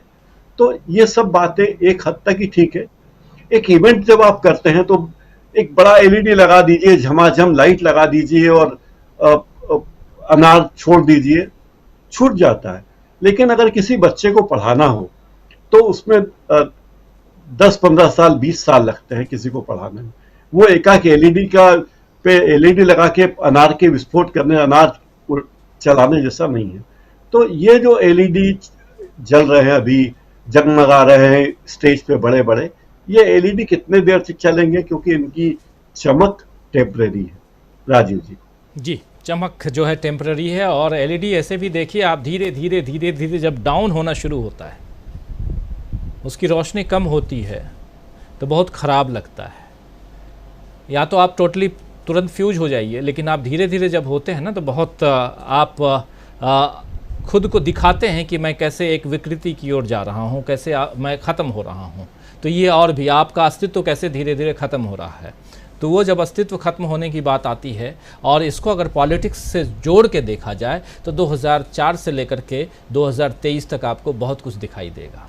उससे पहले भी, लेकिन 2004 इसलिए क्योंकि पहले चुनाव करवाया गया था, और जब आज की तारीख में हम चर्चा कर रहे हैं तो यही बात कर रहे हैं क्या पहले चुनाव होंगे, इंडिया अलायंस जो है कितनी परेशानी खड़ा करने जा रहा है आने वाले समय में, ये भी समझने की कोशिश कर रहे हैं। और इंडिया अलायंस को लेकर के अभी तक मोदी जी और क्विट इंडिया से क्या क्या इंडिया बता दिए, लेकिन बात यही है कि आखिर इंडिया के ऊपर आपको हमला करने की नौबत क्यों आ रही है, ज़रूरत क्यों आ रही है। आप अगर अजेय हैं, अगर आपको कोई जीत नहीं सकता, अगर आप लगातार चुनाव जीतते आ रहे हैं और आपको कोई हरा नहीं सकता, आप जिसके ऊपर हाथ रख देंगे वही सांसद बन जाएगा, वही एमएलए बन जाएगा, तो फिर इतना डर क्यों। फिर आप कर्नाटक का चुनाव क्यों नहीं जीते? फिर तो बात ये आती है कि राहुल गांधी जो कह रहे थे वो सही कह रहे हैं कि 2024 में हम ही जीतेंगे। उधर मोदी जी भी कह रहे हैं कि 2024 में हम ही झंडा फहराएंगे। तो ये हम ही वाली जो बात है उसमें ज़रा दम कितना है वही समझने की कोशिश यहाँ कर रहे हैं। आना चाहता हूँ क्लोजिंग कमेंट के लिए सिंह साहब आपके पास। बहुत चर्चा हम कर रहे हैं, बहुत सारी बातें कर रहे हैं और इंडिया अलायंस को लेकर अभी बहुत कुछ पर्दे के बाहर आना जो है अभी बाकी है।